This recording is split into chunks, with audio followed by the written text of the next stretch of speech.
Good morning and welcome, dear members, to this webinar on Self-Regulation 2.2. I am very pleased this morning to welcome Lukas Praxmarer from the SFC, who will update you on the latest developments in the EU. So today's agenda is quite light. I will present you the usual overview to see where we are in Switzerland regarding what we call green finance regulation. Then we'll go over to Brussels and Lukas will give us fresh news from the European Union. After Omnibus, we'll come back to Switzerland and I'll explain the ratio for Self-Regulation 2.2 and we'll deep dive into the main changes and we'll finish with the next steps ahead. So as a matter of introduction, I will give you the usual 2 slides. You know them. There are no fundamental changes apart from obviously Self-Regulation 2.2, which is the column in the middle here. So this is what we usually call the Green Finance Regulation. Lato sensu, I will not comment them in detail. The FINMA circular, we already commented on that last time we met in June. It will enter into stages. It will enter into force in stages from January 2026. Self-Regulation 2.2, it's live. Obviously, we published it last week, and you'll get more on that later on. Moving on, and this one you also know, the second slide, for those who missed it, the Federal Council decided a Marschalt back in March and June on the 3 first columns, meaning the ordinance on climate disclosures, the climate protection ordinance, and the Code of Application revision. Sometimes we have questions from members, and I think it's important to separate those 2 work streams, right? So on the one hand, you have the preventing greenwashing work stream with the well-known decision from the Federal Council from the 19th of June 24, refraining from introducing a state regulation and choosing the self-regulation way. We know that the CIF has started its assessment in April this year, and the Federal Department of Finance will have until the end of 2027 to reevaluate the way ahead. So that's for the greenwashing work stream. Then you have a sustainable corporate governance, which includes the climate protection ordinance, the Code of Obligation revision, and the ordinance on climate disclosures. So here you have the 2, you have the CEO revision consultation, which ended back in October last year, and then the 2 Federal Council decisions, March and June, as I was mentioning, deciding for a Marschalt, and there the timeline is not exactly the same because the Federal Council will decide after the EU announces its decision on the planned simplifications, meaning Omnibus, but not later than spring next year. So that's the perfect bridge to go to Brussels. Over to Lukas. So Lukas, welcome on board, and the floor is yours for your long-awaited update on what's happening in the EU. Thank you very much, Guillaume, and it's a pleasure to be here today. As said, I would like to give a short update on what we have been picking up on the ground here in Brussels, starting off with the sort of omnibus-related developments.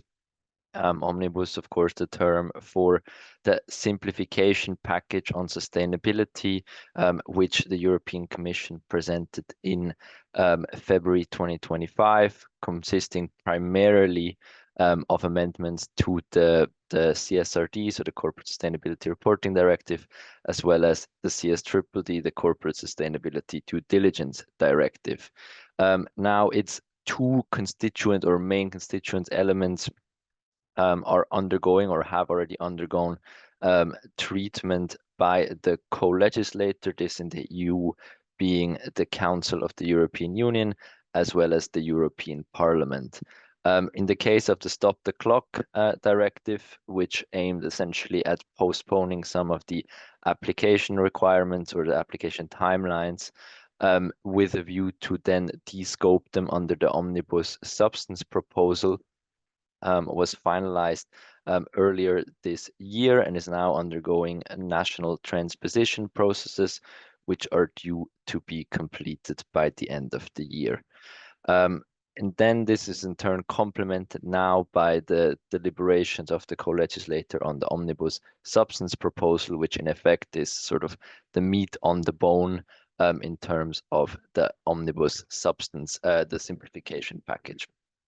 What the substance proposal essentially puts forward are a number of relatively wide-ranging simplification measures, most notably characterized by the amendments of the scope or the thresholds, both for European and non-European entity, while also introducing a sort of simplified approach to transition plans under the CSDDD, as well as updated or amended and simplified due diligence obligations under the CSDDD as well. Now, in terms of timeline there, we have seen the Council adopt its negotiating position on the substance proposal in June 2025, notably much earlier than the Parliament, which only as of Monday has finalized its position at the committee level, this potentially still being subject to confirmation as part of the plenary session next week. So now when turning to the positions as passed, as sort of the underlying basis for eventual trilogues, this being the negotiations between the two institutions on finding a compromise agreement, we see a relatively large, I would say, degree of compatibility between the two positions, most notably on the application scope or the thresholds. Both the Council and the Parliament significantly raise it even further than the Commission proposal. Under the CSRD, this would effectively mean that EU entities would no longer be in scope if they have less than 1,000 employees and less than 450 million turnover. For third country entities under the CSRD, there is a degree of divergence in the sense that under the CSRD, the third country entities under the Council position would be subject to a 450 million threshold at group level and be in scope via their respective subsidiary or branch in accordance with the criteria lined out by the accounting directive. In the Parliament's position, however, this sort of group level criteria is removed and the turnover threshold of 450 million, which corresponds also to the Council's position on this, is set at the individual subsidiary or branch level, which then effectively brings in the parental or the non-EU parent company. So we see a slight divergence in approach, still with likely the Parliament's position being slightly more favorable to non-European entities, as it provides a more, let's say, flexibility, but things are quite fresh still, given the position was only passed on Monday, so interpretation processes are still ongoing, and there is a degree of also legal discussions on the provision ongoing. On the CSDDD, we see that the Council and the Parliament both introduce a 5,000 employee and 1.5 billion turnover threshold for EU entities, whereas for third country entities, there is the turnover threshold of 1.5 billion, notably, and this diverges from the EU approach. This 1.5 billion corresponds to net turnover within the Union and not at the worldwide level. In terms of transition plans, which has been also quite a hotly debated topic as part of these omnibus deliberations, both Parliament and Council go the direction of retaining the obligation to adopt a transition plan, but sort of hollow out that obligation in a sense that no longer are transition plans obligatory or mandatory to be implemented, but it is primarily an obligation to adopt and set a transition plan, which then in turn should inform companies' actions, but they are no longer sort of subject to an explicit obligation in that sense. In terms of elements quite relevant for the financial sector, there was, of course, also the review clause under the CSDDD, which would have evaluated the extension of the CSDDD's application for the downstream part of financial institutions' chains of activities. This, as it stands now, is removed both under the council position as well as the parliament's position, and notably corresponds to the commission proposal from February 2025. So expectation there being that as part of the trilogue negotiation, this removal would be retained as well, which effectively would only open up financial institutions for such an evaluation as part of the general review clause, which remains scheduled for 2030 under the CSDDD. And then lastly, a point that I wanted to highlight under the omnibus is, of course, also the civil liability regime under the CSDDD, which as it stands is similarly to the financial services review clause, removed under both the Parliament and the Council's position, and this effectively corresponding as well to the Commission's proposal. So we're expecting there also a removal as to be finalized in the trilogue negotiations. So this is sort of the main highlights, I would say, at a quite high level. There are, of course, a number of more or more detailed changes on which I would happy to be updating in case of any questions in writing. In terms of timeline, as said, now that the Parliament has finalized its position, we are expecting trilogues to commence rather shortly, and it's sort of the assumption that the trilogues will go quite quickly. This in one part, given the relative alignment between the co-legislators' position, and then in turn also the explicit commitment by all involved institutions, which particularly the Commission as well as the Danish Council presidency, which is residing over Council work streams until the end of the year, as well as the EPP, the largest group within the European Parliament and sort of the driving force behind the EU simplification push, all endorsing and vouching for a finalization of negotiations before the end of the year. That being said, the finalization of negotiation tends to be followed by formal adoption process where both institutions would then sort of sign off on the reached agreement, which tends to be a formality, but nevertheless takes a degree of time as well. And then ultimately also, or slightly ahead of this, we usually also see legal scrubbing, as it is called in Brussels, where lawyer linguists within the Commission formally scrutinize, let's say, the reached agreement and make sure that it holds up in legal terms. So all in all, expectation being that we'll see a trilogue agreement potentially already this year with formal adoption then moving into Q1 2026, which then indeed paves the way for transposition processes as well, similar to the Stop the Clock directive, which are for now foreseen for 12 months after the entry into force, so after the publication within the official journal of the EU, which then would mean that member states would be required to amend their respective national legislative acquis. There, of course, in the past also a degree of divergence in speeds of when exactly national member states have adopted the CSRD or other directives.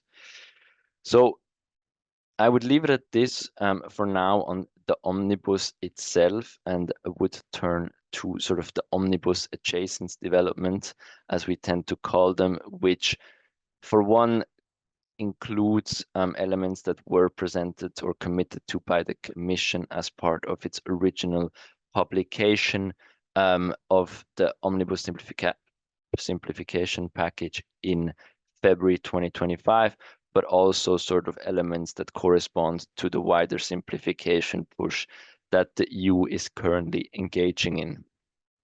With respect to the former, I would want to touch on two elements in particular.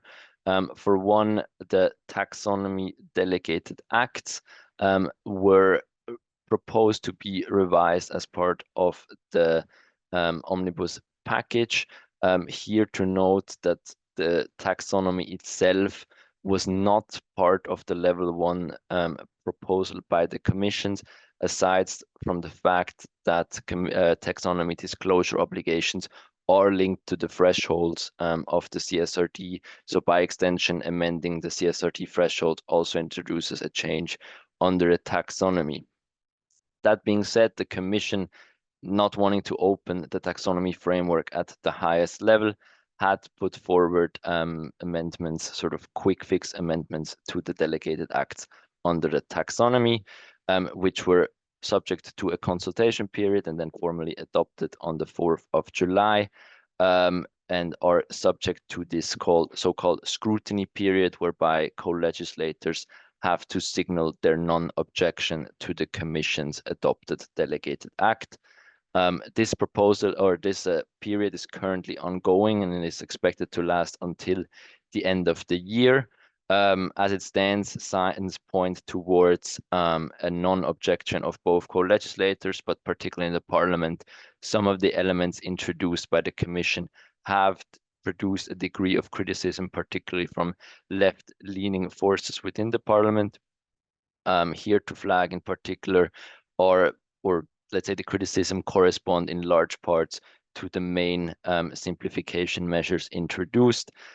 These notably include, for one, a 10% financial materiality threshold, which would allow companies broadly to not assess taxonomy, eligibility, and alignment if activities are below 10%. And then also the introduced grace periods for financial institutions of 2 years, where financial institutions would not have to report taxonomy KPIs under the taxonomy delegated acts, but would need to include a corresponding disclaimer, which also is currently still subject to sort of discussions within the financial sector industry in Brussels, whether this effectively corresponds to an effective simplification measure, given that there are significant overlaps with other sustainable finance frameworks of the EU. Nevertheless, our expectation is that the Taxonomy Delegated Act as such should be finalized in Q4 2025 and would then provide a degree of flexibility already ahead of the broader review of Taxonomy Delegated Acts, which should be forthcoming in 2026. Then the second element under the sort of omnibus, but at level 2, is of course the revision of the European Sustainability Reporting Standards, where the Commission has tasked EFRAG, its advisory body on financial and sustainability reporting, with proposing revision to its set 1 of the ESRS, and this of course also complemented by the removal of the empowerment for sector-specific standards at level 1 of the omnibus proposal.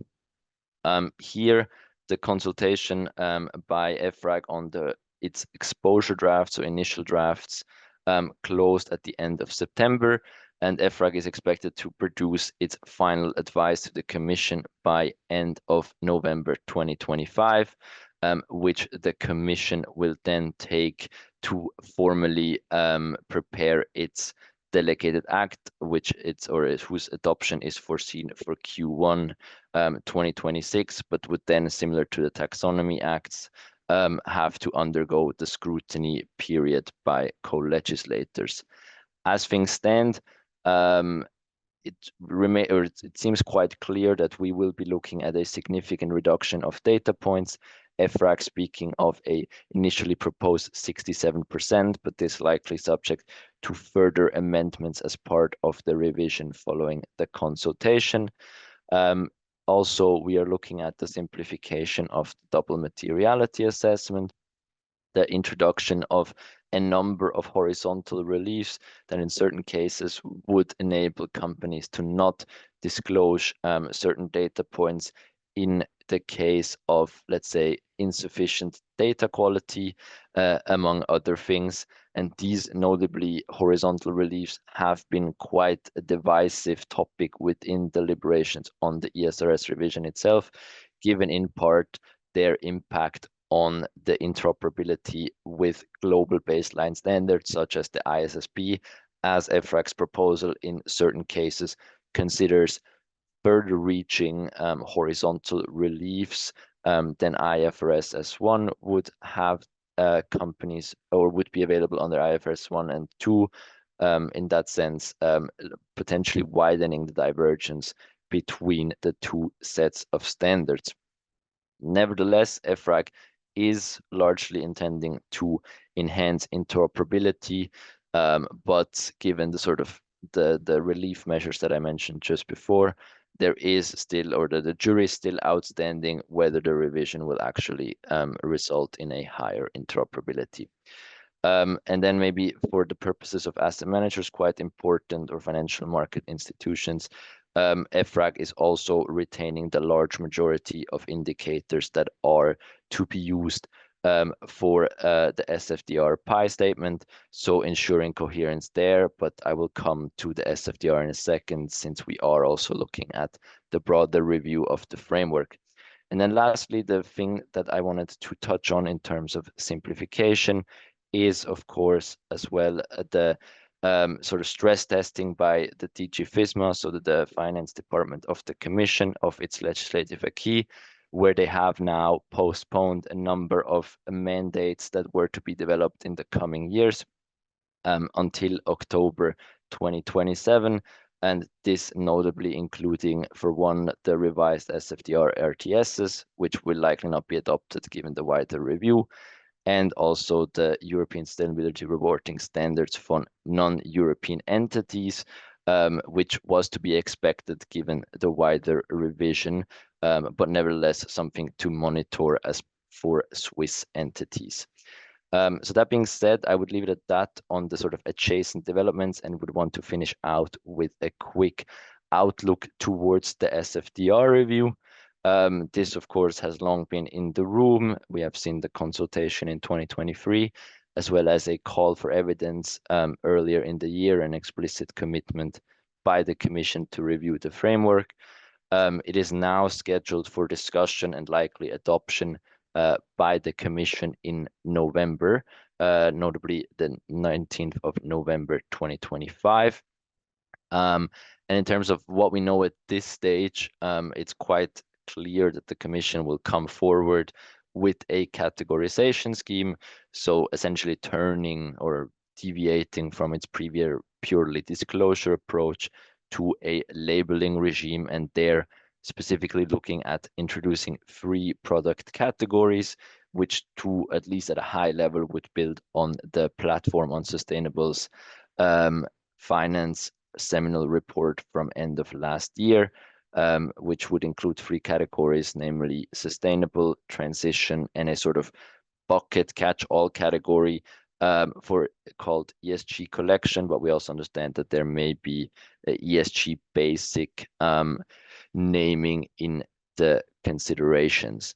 More broadly, we understand that the Commission is still is still finalizing the specific configuration of said categories. So we don't fully have clarity on exactly the thresholds that the Commission will propose, as well as the minimum criteria and corresponding disclosure requirements, but are expecting that it will build on the platform's report that I mentioned before. What is also clear at this stage is that the Commission will significantly simplify and streamline the disclosures under the SFDR, and here in particular the focus will be on the entity level disclosures, where earlier in the year we understood the Commission was potentially even looking at removing them altogether. Now signs are pointing more to a significant streamlining, but retaining of a certain data points there. And then this, of course, complemented also by a slightly less ambitious streamlining of product level disclosures, which of course are still required given under the new categorization scheme that the Commission would come forward with. And then in terms of sort of interplay with other frameworks, it is also with a high, or with almost certainty, the SFDR review will entail also, or will have to be matched with alignment under the MiFID II Sustainability Preferences Framework, which would likely be aligned with the categorization system. And then lastly, In terms of coherence more broadly, Commission has also explicitly committed to sort of aligning with the final outcomes of the omnibus, as well as the ESRS revision, which, given the Parliament's timeline as well as EFRAG's sort of drafting advice by end of November, should come together relatively neatly. But we also understood that if ever there would be a sort of further delay in the Parliament's timeline in particular, Commission could likely be looking at further postponing, which as it stands does not seem to be the case, but nevertheless something to look out to as the Parliament formalizes its position next week. So I would leave it at that for sort of the look from Brussels on sustainable finance. Things remain quite fluid and dynamic, with the catchy buzzword of the moment, of course, being simplification and streamlining. In that sense, thank you very much for your attention. And we, of course, remain at your disposal here in Brussels and at the SFC. Thank you very much. Thank you very much, Lukas, for this very comprehensive overview. Thanks for your time, and especially thanks for all your hard work on the ground in Brussels. It's not the last time we see you around, and I'm sure we see you again to keep our members updated of what's happening in Brussels. So thanks a lot. Now back to Switzerland. I'm going to start with a very brief background. So why do we need self-regulation 2.2? Well, there was a confusion between the three sources, namely the text itself of the self-regulation 2.1, its Appendix 3, and the Q&A. So I think we're fixing this confusion with self-regulation 2.2, which makes it very clear and leaves no room for interpretation. As always, FINMA and SIF were informed of the changes. At the very beginning, two of our own working groups had different opinions about that change, and that triggered the whole story. So here's how we got there. You all remember we launched our expert committee sustainability at the very beginning of July. So the board mid-June asked our expert committee sustainability for a recommendation. The expert committee gathered for the very first time in July and recommended that ESG integration and exclusion and voting shouldn't be enough to qualify a product as sustainable. The expert committee then asked our working group legal sustainability to amend the whole package, meaning the self-regulation, the appendix, and the Q&A. And then it was quite ambitious to do that during the summer, but eventually we got there. So the working group legal sustainability worked hard during the summer, amended the whole package, and proposed new wordings.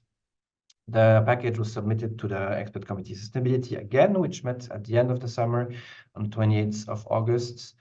And the expert committee recommended to the AMAS board to validate the work that was done by the working group legal sustainability. It's not over yet, but this is just to show that it's not the AMAS which decides, as we sometimes hear here and there. It's you, dear members, who create and interpret your very own self-regulation. So how it ended, the board met mid of September, approved all the changes pertaining to self-regulation 2.2, and we published the revised self-regulation and Q&A last week. So I think here what it shows is that, as we have always underlined, the self-regulation is flexible. So meaning we could discuss, find a consensus, amend, and publish in a couple of months using 3 different levels of premiums at the association. And I think such a flexibility would not exist with a state regulation. So now a quick deep dive in the main changes of self-regulation 2.2. Here you have the main changes. So the first one is Article 3, definition, everybody knows it. And here we have a clarification that neither exclusions, ESG integration, nor voting alone or in combination suffice for collective assets to be presented as sustainable. Then obviously this change had to be reflected in Article 17(26). We now have a new wording for Article 30, paragraph 7 for the entry into force. We changed the appendix and the Q&A. I will get back to all those changes except the Q&A, which was also published last week, and you can find it, as always, on our website. There are a couple of other minor changes, which I will touch upon later on. And once more, as I mentioned, the texts are online since last week in the 3 versions, in the 3 languages, and the members have access to the track change versions as well.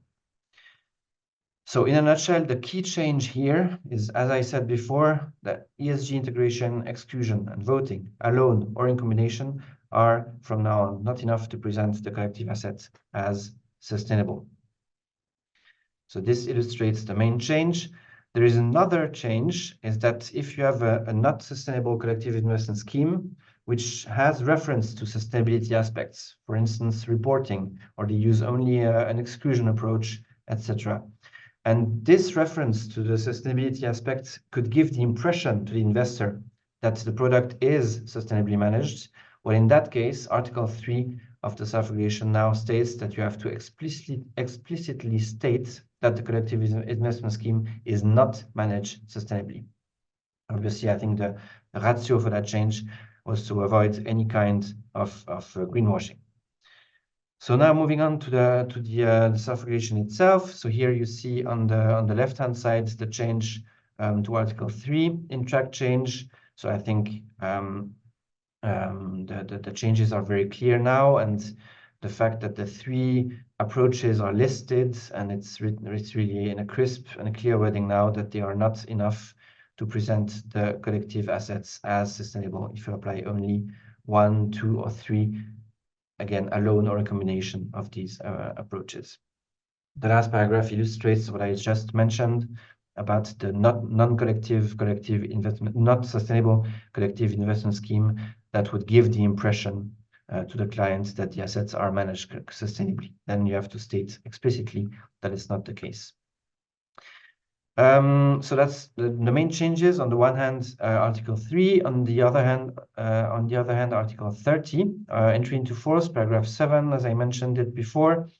I think we leave a generous transition period for the real estate funds, and we have a clear, crisp wording that makes it clear for everyone that those funds have a bigger timeline to comply. Moving on, obviously, this change in Article 3 had to be reflected in Article 17 and 26. So we revised mainly the paragraph 4 and 5. We added a paragraph 5 bis to reflect the changes in Article 3. So now there is no room for interpretation. I think the previous wording was a bit open, but now it's not the case anymore, and everyone will have the same understanding. As I mentioned before, there are other changes. Article 19, paragraph 2, 27 and 31 are repealed due to the Article 30 bis on audit that entered into force with self-regulation 2.1. So basically, the expert committee decided at the end of August to propose to the board changes relating to those articles and relating to the entry into force of Article 30 bis. And the board approved the repeal of the 3 articles I just mentioned. Just to clarify an important point on Article 31, and this will be again defined and then precised in the Q&A, but from the audit perspective, it is important to remember that the audit report on compliance with the self-regulation is based on the management statement provided by the institution.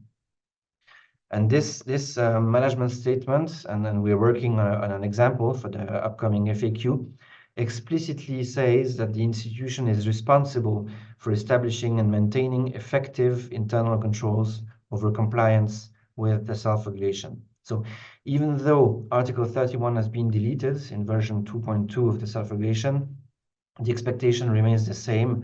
Obviously, institutions are still expected to take that responsibility seriously and to have appropriate internal controls and checks in place.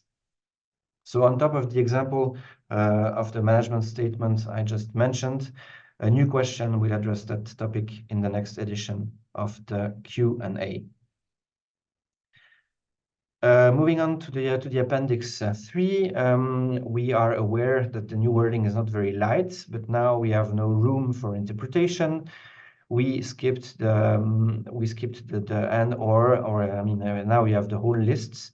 So I think here again we have no more room for interpretation, and the wording should be very clear.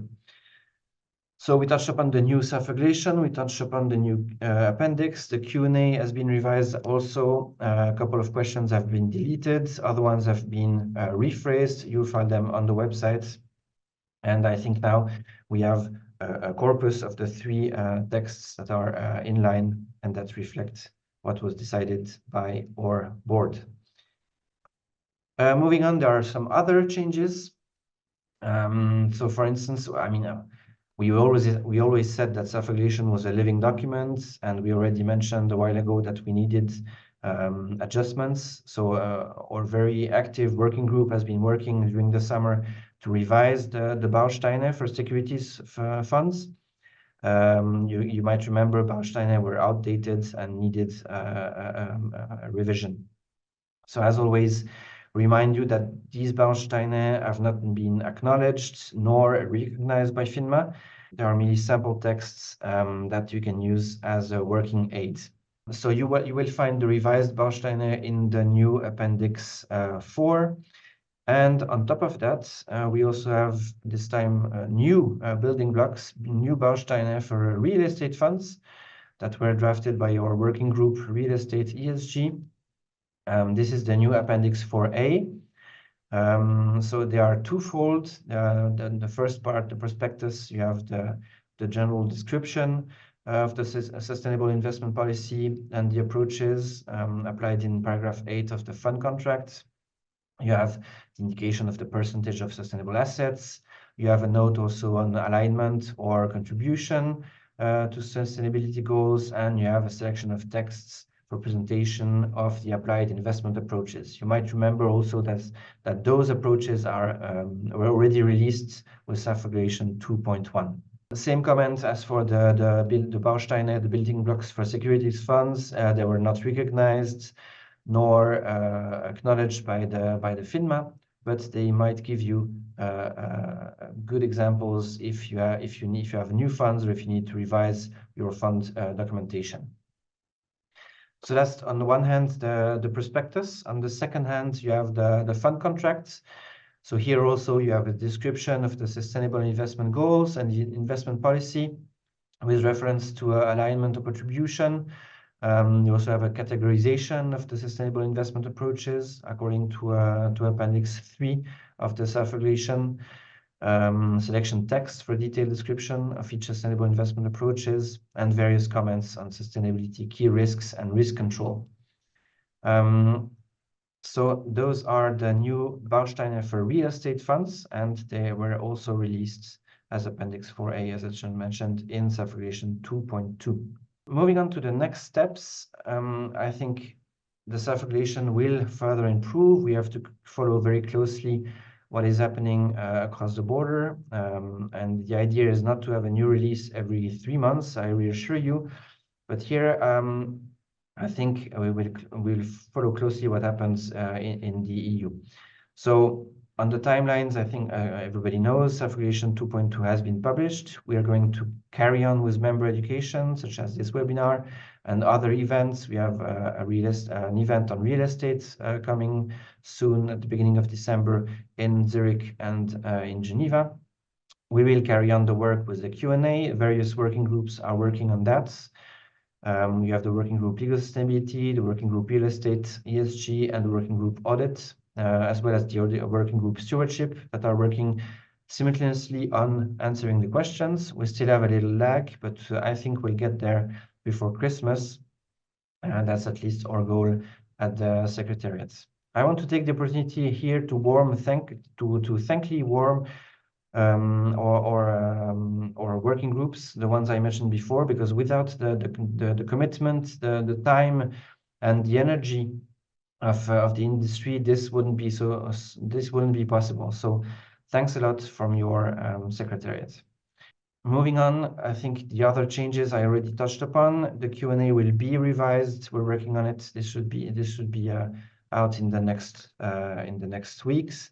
And as I mentioned before, this is your self-evaluation. So that's why, as usual, we do not offer a live Q&A, but obviously we're happy to receive any questions also in the EU part in writing, and so that we can submit them to the right working group and possibly update or Q&A.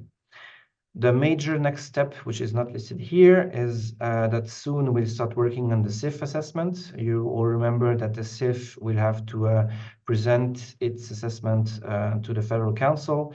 So that's going to be the next big file, probably next year. And we'll have to do a survey and work hand in hand with the CIF to make sure that we can carry on with the self-regulation.